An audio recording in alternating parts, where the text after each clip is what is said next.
이렇게 주일 오후가 되면은 이제 어느새 주말이 끝나간다라고 하는 생각이 들면서 우리 마음이 점점 다시 일상의 무게를 느끼게 되기 시작합니다. 내일이면 다시 직장에 나가야 하고, 내일이면 다시 학교에 가야 하고, 풀리지 않는 가정의 문제가 여전히 기다리고 있으며 건강 걱정과 자녀 걱정과 노후 걱정이 마음 한편에 자리 잡고 있습니다. 아마 이 자리에 앉아 계신 성도님들 중에서도 이러한 걱정이 마음 한켠에 계속 있는 분들이 계실 것입니다. 그래서 어쩌면 오후 예배에 나오신 것 자체가 하나의 신앙의 결단이 아닐까 생각합니다. 삶의 무게에도 불구하고 하나님의 말씀 앞에 다시 나오신 성도님들의 마음은 하나님을 알고 계시고 그것을 기뻐하실 것입니다. 그런데 우리가 이 자리에서 한번 생각해 보아야 할 것은 각자 우리가 가지고 있는 걱정이 사실 옆에 앉아 있는 사람들도 비슷한 걱정을 하고 있다. 그 무게를 비슷하게 지고 있다라고 하는 사실입니다. 사실 우리는 걱정 속에 있을 때, 어떤 문제 앞에 있을 때에 우리는 각자의 짐을 홀로 지고 있다라고 생각하기가 쉽습니다. 내 사정은 남들이 모르고 이 문제, 이 걱정은 나만이 알게 된다. 이 고통은 나만 알 수 있다라고 생각하며 혼자 끙끙 앓을 때가 있습니다. 그러나 사실 교회 공동체 안에는 비슷한 아픔과 비슷한 문제와 비슷한 걱정을 함께 안고 살아가는 형제 자매들이 함께 있게 됩니다. 오늘 말씀은 바로 이러한 지점에서 시작을 합니다. 사도 바울이 갈라디아 교회에 보낸 편지의 마지막 권면 부분에서 바울은 그리스도의 삶이 어떤 모습이어야 하는가라고 하는 것을 아주 구체적이고 실천적으로 보여줍니다. 바울은 갈라디아서 전체를 통하여서 율법과 복음, 그리고 육체와 성령, 종의 삶과 자유의 삶을 계속해서 신학적으로 대비시켜 오게 됩니다. 그리고 오늘 그 모든 신학적 논의의 결론이 바로 오늘 본문이 됩니다. 서로 짐을 져주라라고 하는 이 단순한 명령 속에서 복음의 열매가 어떠한 것인지, 우리가 그리스도의 몸된 교회에서 함께 모인 우리가 어떠한 모습으로 살아가야 하는지가 담겨 있게 되는 것입니다. 갈라디아 교회는 당시 심각한 내부 갈등을 안고 있었습니다. 유대주의적 율법주의자들이 들어와서 할례를 받아야 된다. 율법을 지켜야 한다. 그래야지 구원을 받을 수 있다라고 주장하면서 교회가 점점 둘로 분열되어 갔습니다. 그래서 바울은 갈라디아서 5장 15절에서 만일 서로 물고 먹으면 피차 멸망할까 조심하라라고까지 경고하기도 하였습니다. 이러한 상황 가운데 바울이 그런 분열 가운데 있는 교회에 제시하는 해법은 다른 것이 아닙니다. 더 강한 규칙이나 제도가 아니라 성령 안에서 서로의 짐을 나누는 사랑의 공동체, 이것이 바로 바울의 답이었습니다. 오늘 우리 교회 안에도 크고 작은 갈등과 어려움이 있을 수가 있습니다. 그러나 바울은 오늘 말씀을 통하여서 그 모든 문제의 근본적인 해결이 서로를 향한 사랑의 실천에 있다라고 하는 것을 우리에게 알려주게 됩니다. 바울은 6장의 첫 구절에서 매우 구체적인 어떠한 한 상황을 제시합니다. 형제들아, 사람이 만일 무슨 범죄한 일이 드러나거든 신령한 너희는 온유한 심령으로 그러한 자를 바로잡고 너 자신을 살펴보아 너도 시험을 받을까 두려워하라 라고 말을 한 것입니다. 어떤 한 사람이 범죄한 일이 드러나게 됩니다. 그리고 바울은 그 범죄한 일이 드러난 그 상황에서 교회가 그 일에 대하여서 어떻게 해야 하는가라고 하는 것을 말해줍니다. 사실 어떤 범죄한 일이 드러나거든이라고 하는 것은 우리 모두의 이야기가 될 수가 있습니다. 아무리 신앙생활을 오래 한 사람이고 아무리 평소에 어떤 문제가 없던 사람이라도 순간적으로 말실수를 하거나 감정에 휩쓸려서 다른 사람에게 상처를 주거나 유혹 앞에서 마음이 흔들리는 순간들이 반드시 한 번쯤은 오게 됩니다. 직장에서 부당한 대우를 받았을 때 분노를 참지 못하고 쏟아내거나 사소한 오해가 쌓여서 형제 간의 관계가 멀어지기도 합니다. 이러한 일들이 공동체 안에 일어났을 때에 그 공동체가 어떻게 그것에 대응하고 반응하느냐가 사실 그 공동체의 영적 수준을 보여준다라고 할 수가 있습니다. 바울은 이러한 상황에서 그리스도의 공동체가 어떤 모습을 해야 하는가라고 하는 것을 분명히 말합니다. 그것은 바로 온유한 심정으로 바로잡으라라고 하는 것입니다. 바로잡는다라고 하는 것은 무관심하게 방치하는 것이 아니라 적극적으로 관심을 기울이는 것입니다. 형제의 잘못을 보고 그냥 지나치는 것은 바로잡는 것이 아닙니다. 그것은 사랑도 아닙니다. 그런데 바울은 이러한 것들을 해 나갈 때에 온유한 심령으로 해야 한다라고 하는 것을 말을 합니다. 형제의 잘못을 바로잡을 때는 반드시 부드러움과 조심스러움이 필요하게 됩니다. 어떤 공동체 안에서, 어떤 교회 안에서 어떤 한 사람의 실수나 잘못이 드러났을 때 사람들의 첫 번째 반응은 대부분 어떤 것이 되겠습니까? 대부분의 사람들은 수근거림이거나 그럴 줄 알았다라고 하는 판단이 될 수가 있습니다. 혹은 나는 저렇지 않은데, 우리는 저렇지 않은데 라고 하는 은근한 우월감이 그 가운데 반응으로 나타날 수도 있습니다. 바울은 이러한 반응 대신에 온유함을 요구합니다. 그리고 그 온유함의 근거는 너 자신을 살펴보아 너도 시험을 받을까 두려워하라 라고 하는 데 있습니다.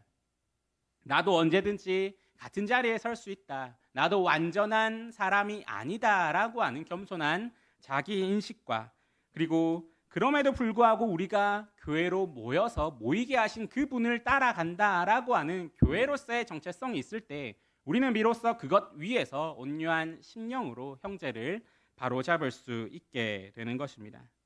이것이 그리스도의 공동체가, 그리스도의 교회가 세상의 모임과 근본적으로 다른 점이며 성령의 열매가 맺힌 사람만이 할 수 있는 일입니다.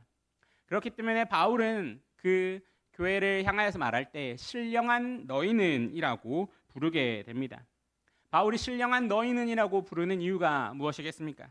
바울은 앞장 5장에서 성령의 열매에 대해 이야기하면서 사랑과 희락과 화평과 오래 참음과 자비와 양성과 충성과 온유와 절제를 이야기를 합니다. 그리고 이것을 성령의 열매로 말을 하면서 성령의 인도하심을 따라 살아가는 그리스도인이 맺어가야 하는 열매로서 말을 합니다. 그리고 오늘 온유한 심령이라고 하는 것이 바로 여기서 나오는 성령의 열매 중에 하나가 됩니다. 인간적인 노력으로 만들어내는 부드러움, 어떤 인간적인 노력으로 하는 어떤 것이 아니라 성령께서 우리 안에서 열매 맺으시는 그것으로서 형제를 바로잡고 형제를 품어줄 수 있다라고 하는 것입니다. 그러므로 오늘 바울이 1절에서 말하는 형제를 바로잡는 일은 결국 궁극적으로 우리는 성령의 사역임을 생각하며 우리는 그 사역의 도구가 됨으로써 그 교회를 세워가야 된다라고 하는 것을 기억해야 됩니다. 그렇게 하면서 바울이 꿈꾸는 교회는 어떤 모습이 됩니까? 2절에서 오늘 말씀의 핵심이 나오게 됩니다. 너희가 짐을 서로 지라 그리하여 그리스도의 법을 성취하라라고 하는 것입니다. 여기서 짐이라는 것은 한 사람이 감당하기 어려운 무게, 아주 무거운 짐을 뜻하게 됩니다. 이 짐이라는 것은 어떤 우리의 삶에서 단순한 조금의 불편함이 아닙니다. 삶을 짓누르는 고통, 혹은 혼자서는 도저히 견디기 어려운 시련, 마음을 무너뜨리는 슬픔과 절망의 무게를 말하게 됩니다. 이 무거운 짐을 서로 지라라고 바울은 명령을 하고 있습니다. 이것은 할 수 있으면 하고 아니면은 안 하게 되는 그런 선택적인 사항이 아니라 너희가 그리스도 안에서 교회로 모인 너희가 여기서 해야 될 것이 있는데 그것은 바로 너희가 서로 짐을 지는 것이다라고 하는 명령입니다.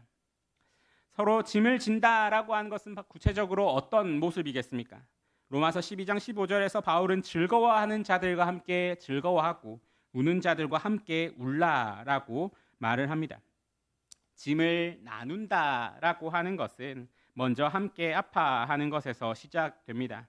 누군가의 고통을 들을 때에 먼저 그 아픔에 함께 눈물을 흘리는 것, 그 사람이 지고 있는 그 무게를 한번 같이 느끼게 되는 것, 그렇게 하여서 함께 아파하고 함께 눈물 흘리는 것이 바로 짐을 나누는 첫 걸음이 됩니다. 때로는 아무 말 없이 곁에 앉아있고 손을 잡아주고 때로 그 옆에서 기도해 주는 것만으로도 우리는 짐이 한결 가벼워지는 것을 느끼게 됩니다. 왜냐하면 그런 행동 자체가 우리에게 내가 혼자가 아니다라고 하는 사실로서 다가오게 되기 때문입니다. 그리고 바울은 이렇게 짐을 서로 지는 것, 이것이 바로 그리스도의 법을 성취하는 것이다라고 말을 합니다. 갈라디아서 전체를 통해서 바울은 율법주의의 위험을 계속해서 경고했습니다. 율법의 행위로는 의로움을 얻을 수 없다. 너희가 그 모세의 율법을 자꾸 이야기하는데 그것으로서는 그 의로움을 얻을 수 없다라고 분명하게 이야기를 합니다. 할례나 음식법 같은 외적 규범을 지킴으로써 하나님 앞에 의로워질 수 있다라고 하는 그 율법주의자들의 말을 계속해서 반박을 합니다. 그런데 여기서 바울이 이제 그 율법이 아니라 다른 법을 이야기합니다. 바로 그리스도의 법입니다. 이것은 모세의 율법과는 다른 차원의 율법입니다. 이 율법은 바로 예수님의 말씀에서 시작됩니다. 예수님은 요한복음 13장 34절에 새 계명을 너희에게 주노니 서로 사랑하라. 내가 너희를 사랑한 것 같이 서로 사랑하라라고 말씀하십니다. 이 사랑의 계명이 바로 그리스도의 법이 됩니다. 바울 자신도 갈라디아서 5장 14절에서 온 율법은 내 이웃 사랑하기를 내 자신같이 하라 한 말씀에서 이루어졌느니라라고 선언한 바가 있습니다. 서로의 짐을 져주는 것, 다시 말해서 형제의 아픔에 함께 아파하고 형제의 무거운 짐을 나누어 지는 것이 바로 우리가 그리스도의 사랑을 가장 구체적으로 실천하는 방법이 됩니다. 우리가 어떤 율법을 지키려고 하는 노력이 아니라 복음의 은혜에 감격한 그 마음이, 그리고 우리가 받은 그 사랑이 자연스럽게 그 교회 안에서 다른 사람에게, 그 이웃에게 흘러가는 것, 이것이 바울이 갈라디아서 전체를 통하여서 말하고자 했던 복음적인 삶의 모습이 되는 것입니다. 그러므로 우리에게 있어서 서로의 짐을 서로 지어주는 것은 단순히 어떤 착한 일을 행하는 수준에서 그치는 것이 아닙니다. 그것은 복음에 대한 우리의 응답이 되며 성령 안에서 살아가는 삶의 자연스러운 열매로서 나타나는 것이 됩니다. 예수님이 우리의 짐을 먼저 져주셨기 때문에 우리도 서로의 짐을 질 수 있고, 우리가 먼저 용서받았기 때문에 용서할 수 있고, 우리가 위로받았기에 다른 사람을 위로할 수 있고, 내가 사랑받았기에 사랑할 수 있는 것, 이것이 바로 성령 안에서 그리고 그리스도 안에서 거듭난 우리, 그리고 그러한 사람들이 모인 교회에서 일어나는 자연스러운 복음적 삶의 모습이 되는 것입니다. 바울은 이것을 가르쳐서 고린도후서에서 우리의 모든 환난 중에서 우리를 위로하사 우리로 하여금 하나님께 받는 위로로서 모든 환난 중에 있는 자들을 능히 위로하게 하시는 이로다라고 고백을 하게 됩니다.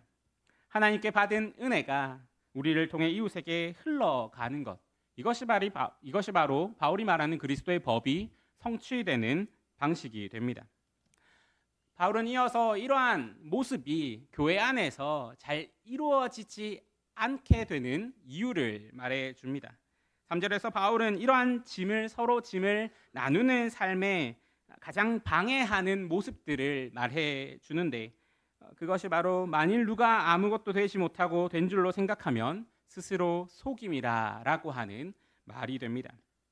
스스로 속인다라고 하는 것은 자기 마음을 기만한다라고 하는 의미가 됩니다. 자기 스스로 어떤 생각하는 그 마음이, 내가 어떻다라고 하는 그 마음이 교회에 그 서로 짐을 지어줌을 방해하더라라고 하는 것입니다. 이러한 생각은 크게 두 가지가 있습니다. 첫 번째는 나는 도움이 필요 없다라고 하는 생각입니다. 우리는 쉽게 이런 생각을 하기가 쉽습니다. 오랜 신앙생활을 해오고, 그리고 오랜 시간 어떤 봉사를 하고 어떤 도움을 주는 위치에 있으면은 그 위치에서 도움을 받는다라고 하는 것이 그렇게 쉽게 우리 마음속에 허락되지가 않습니다. 우리가 직분자로 봉사하면서 우리에게 드는 생각은 남에게 짐이 되고 싶지 않다라고 하는 마음, 그리고 그렇게 점점 도와주는 모습을 하면서 약한 모습을 보이면은 안 된다라고 하는 생각이 우리 마음속에 깊이 자리 잡게 되기도 합니다. 그래서 우리는 가끔 힘들어도 괜찮습니다라고 말하고, 도움이 필요해도 저는 괜찮습니다라고 사양하기도 합니다. 속으로는 무너져 내리고 있으면서도 겉으로는 강한 모습을 유지하려 하기도 합니다. 그러나 바울은 이것이 바로 겸손이 아니라 자기를 기만하는 것의 일종이다라고 하는 것을 말을 합니다. 나는 혼자서 충분하다라고 하는 생각 자체가 아무것도 되지 못하고 된 줄로 생각하는 것이기 때문입니다. 또한 두 번째 생각은 나는 다른 사람보다 낫다라고 하는 생각입니다. 다른 사람의 연약함을 도와주면서 내가 도와주는 것이다, 내 능력으로 어떠한 다른 사람을 도와주는 것이다 라고 하는 생각이 은근하게 깔려 있을 때에 그것은 진정한 의미에서 짐 나눔이 아니라 또 하나의 자기 과시가 됩니다. 우리가 한번 우리의 어떤 행동들이나 그 마음속에 들었던 마음들을 정직하게 되돌아보면은 누군가를 도울 때 마음 한편에 조그만한 우월감이 우리에게 스며드는 경험이 있을 것입니다. 바울은 이건 역시 자기 속임이라고 경고를 합니다. 바울은 이 두 가지 생각 모두가 공동체의 짐 나눔을 가로막는다라고 말을 합니다. 진정한 짐 나눔은 먼저 내 자신도 연약한 존재다라고 하는 솔직한 자기 인식에서 출발하게 됩니다. 내가 도움을 받아야 할 때가 있고 나도 남을 도와줄 때가 있으며 그 모든 과정이 하나님 안에서, 하나님의 은혜 안에서 이루어진다라고 하는 사실을 우리가 인정할 때에 그 안에서의 그 도움이 서로 짐을 나누고 서로 주고받는 것이 될 때에 비로소 건강한 교회가 세워지게 됩니다. 도움을 주는 사람도 도움을 받는 사람도 모두 은혜를 받은 사람이다라고 하는 인식, 이것이 바로 그리스도의 교회를 세상의 어떤 모임과도 다르게 만들어주는 핵심이 됩니다. 교회는 강한 사람들이 약한 사람을 도와주는 곳이 아닙니다. 교회는 모두가 연약한 죄인이면서 모두가 동시에 연약한 죄인이면서 동시에 은혜를 입은 자녀들로서 서로 세우고 품어가는 곳이기 때문입니다. 나의 체면이나 나의 위치나 나의 어떤 이미지를 내려놓고 형제 자매의 아픔 앞에 겸손히 다가갈 때에 그때 비로소 우리는 바울이 경고하는 자기 속임에서 벗어나서 진정한 짐 나눔을 실천할 수 있게 됩니다. 자기를 비우는 것이 손해처럼 보이지만은 하나님 나라에서는 그것이 가장 풍성한 삶의 비결이 되는 것입니다. 마지막으로 4절과 5절에서는 앞의 말씀과는 조금 다른 말씀이 나오는 것처럼 보입니다. 2절에서는 짐을 서로 지라라고 말했는데 4절에서는 각각 자기의 일을 살피라라고 말을 하고 5절에서는 각각 자기의 짐을 질 것이니라라고 말하기 때문입니다. 앞에서는 서로의 짐을 서로 지라라고 했다가 각자 자기의 짐을 지라고 하니까 조금 이상해 보이기도 합니다. 그런데 우리가 성경의 원어를 한번 살펴보면은 2절에서 사용된 단어와 5절에서 사용된 단어가 다른 단어이다라는 것을 발견하게 됩니다. 2절의 짐이라고 하는 단어는 바레라고 하는 단어로서 감당하기 어려운 무거운 짐을 뜻합니다. 반면 5절의 짐이라고 하는 단어는 포르티온이라고 하는 단어로서 이 단어는 군인들이 행군할 때 각자 자기에게 주어진 배낭, 즉 군장을 의미합니다. 즉 자기 몫으로 마땅히 져야 하는 짐을 의미합니다. 군인이 행군할 때 자기 배낭은 자기가 져야 합니다. 다른 사람이 내 배낭까지 대신 져줄 수가 없습니다. 그러나 어떤 한 사람이 행군을 하다가 부상을 입어서 더 이상 걸을 수 없게 되면은 동료들이 달려와서 부축해주고 짐을 나누어 줘야 합니다. 바울은 바로 2절과 5절에서 이러한 차이를 말하고 있는 것입니다. 이러한 균형이 우리에게 있을 때 우리 교회 공동체가 아름답게 세워질 수가 있습니다. 어떤 한편으로 우리 각자에게는 스스로 감당해야 되는 책임과 의무가 있습니다. 4절에서 각각 자기의 일을 살피라라고 한 것처럼 하나님 앞에서 자기의 삶에 대한 성실한 책임을 다하는 것은 우리가 마땅히 해야 되는 우리 각자에게 주어진 짐이 됩니다. 자기 일에 충실하고 자기 신앙에 성실하며 자기 가정에 책임을 다하고 맡은 바 직분에 최선을 다하고 개인 경건의 시간을 가지며 내 삶을 돌아보는 것은 모두 이 5절의 짐 포르티온에 해당하는 것입니다. 그리고 4절 후반부에서 바울은 이렇게 자기 일에 충실할 때에 자기에게만 자랑할 것이요 남에게는 하지 못하리니라고 말을 합니다. 이것은 다른 사람과 비교하지 말고 하나님 앞에서 자기에게 주어진 삶에 대해 성실하여라라고 하는 권면이 됩니다. 동시에 우리는 그렇게 삶의 짐을 지고 가는 도중에 우리는 불현듯 삶에 혼자 감당할 수 있는 짐이 불현듯 찾아오게 됩니다.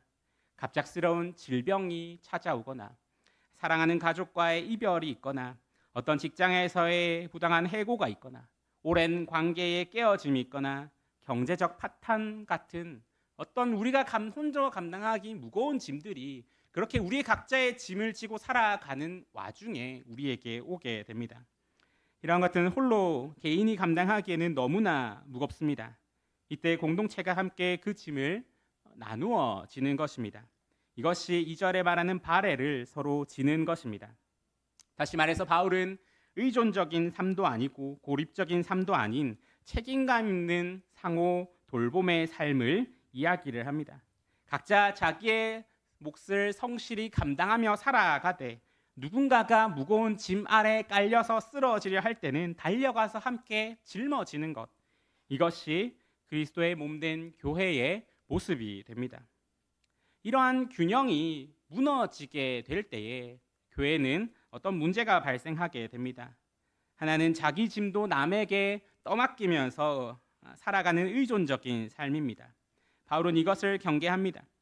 스스로 할 수 있는 일마저 타인에게 기대는 것은 공동체를 무너뜨리는 행동이 됩니다. 그래서 바울은 이것을 경계하면서 데살로니가후서에서는 일하기 싫어하는 자는 먹지도 말게 하라라고 하며 강하게 말을 하게 됩니다. 각자에게 주어진 책임을 회피하면서 공동체의 도움만 바라는 것은 그리스도인의 자세가 아닙니다. 다른 하나는 모든 것을 혼자 감당하려고 하는 고립된 삶입니다. 이건 역시 바울이 말하는 교회의 모습이 아닙니다. 누구의 도움도 받지 않겠다라고 하는 태도는 어떻게 겉으로 보기에는 사실 겸손한 모습처럼 보이지만은 실은 교회를 통하여서 부어주신 하나님의 은혜를 거부하는 것이 됩니다. 하나님은 종종 형제 자매의 손과 입을 통하여서 우리에게 은혜를 부어주십니다. 형제 자매의 손과 입을 통하여서 우리를 위로하여 주시고 우리를 도와주십니다. 그 손길을 거부하는 것은 하나님의 은혜를 거부하는 것과 다르지 않습니다. 특별히 우리 한국의 그리고 교회의 문화 속에서는 남에게 신세지지 않는 것이 미덕처럼 여겨지는 어떠한 생각이 우리 가운데 자리 잡고 있습니다. 그러나 성경적 공동체에서는 도움을 주고받는 것 자체가 은혜가 순환되는 것이며 그리스도의 몸을 세워가는 과정이 되는 것입니다. 사랑하는 성도 여러분, 오늘 말씀을 통하여서 우리는 그리스도의 교회가 어떤 모습이 되어야 하는가라고 하는 것을 확인했습니다. 넘어진 자를 온유하게 일으키고 서로의 무거운 짐을 서로 지어주며 거짓된 자존심을 내려놓고 솔직하게 연약함을 나누는 교회, 그렇게 하면서도 각자의 몫에 성실한 책임감 있는 교회, 오늘 바울이 말하는 교회의 모습은 바로 이러한 모습이 됩니다. 이 짐을 나누는 삶은 아주 작은 것에서부터 시작되게 됩니다. 오늘 예배를 마치고 우리의 옆에 있는 사람에게 요즘 어떠십니까? 라고 진심을 다해서 안부를 물어보십시오. 우리가 이렇게 누군가에게 건네는 안부 인사만으로도 거기서부터 짐 나눔은 시작되게 됩니다. 한동안 예배에 나오지 못한 성도에게 이번 주에 전화를 통해서 잘 지내시냐라고 하는 한마디가 그분에게는 큰 위로가 될 수가 있습니다. 어쩌면 그분은 누군가의 그 한마디를 기다리고 있을지도 모릅니다.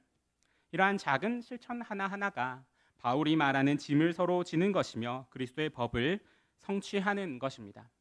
또한 우리는 우리 자신의 짐을 공동체 앞에 내려놓는 용기도 필요합니다. 이제 괜찮다라고 하는 말 뒤에 더 이상 숨지 말아야 합니다. 기도 제목을 나눌 때에 늘 감사의 기도 제목만 계속해서 나누는 것이 아니라 때로는 솔직하게 요즘 힘듭니다라고 고백할 수 있어야 합니다. 솔직하게 자신의 짐을 나눌 때에 그것이 공동체 안에서 은혜가 흐르는 통로를 여는 것이 되어주기도 합니다. 한 사람의 고백이 다른 사람에게도 용기를 주어 자신의 짐을 나누게 되고 그렇게 서로의 짐이 오가는 가운데에서 공동체는 더욱더 단단해져 가고 더욱더 깊어지게 됩니다. 그리고 그렇게 서로의 짐을 나누면서 살아갈 때에 그리스도의 법을 성취하는 교회로서 세워지게 되는 것입니다. 이렇게 우리가 서로의 짐을 나누며 살아갈 때 그 자체로서 우리는 그리스도의 영광 그리고 그리스도의 그 빛을 전하는 교회가 됩니다. 예수님께서는 이렇게 말씀하셨습니다. 너희가 서로 사랑하면 이로써 모든 사람이 너희가 내 제자인 줄 알리라. 서로의 짐을 나누는 사랑의 실천이 바로 이 시대의 가장 강력한 복음의 증거가 될 수가 있습니다. 하나님께서 이번 한 주간 우리 모두를 짐을 나누는 은혜의 통로로서 사용하여 주시기를 간절히 소망합니다. 그래서 우리 교회가 하나님 앞에 아름답게 지어지는 교회로서 세워지기를 간절히 소망합니다. 함께 기도하시겠습니다. 사랑의 하나님 아버지, 오늘 이 오후의 시간에도 말씀으로 우리를 깨우쳐 주시고 우리 삶을 돌아보게 하시니 감사합니다. 서로의 짐을 져주라 라고 하는 말씀 앞에서 우리의 부족함을 고백합니다. 그동안 형제 자매 아픔에 무관심했던 적이 있었으며 넘어진 이웃을 온유함이 아니라 판단의 눈으로 바라봤던 적이 있습니다. 주님, 또한 나의 연약함을 숨기며 혼자 버티려 했던 적이 있었음을 고백합니다. 주님, 이 시간 이후로 우리가 진정한 그리스도의 교회로 세워져 가게 하여 주시옵소서. 서로의 눈물을 닦아주고 서로의 기도 제목을 품으며 서로의 삶을 축복하는 아름다운 교회가 되게 하여 주시옵소서. 그래서 우리의 작은 그 사랑의 실천이 모여서 이 교회를 세워가게 하여 주시옵고, 그래서 우리의 그 사랑함이 이 세상 가운데 복음을 비추는 통로로서 작용되게 하여 주시옵소서. 우리를 사랑하신 예수 그리스도의 이름으로 기도드립니다. 아멘.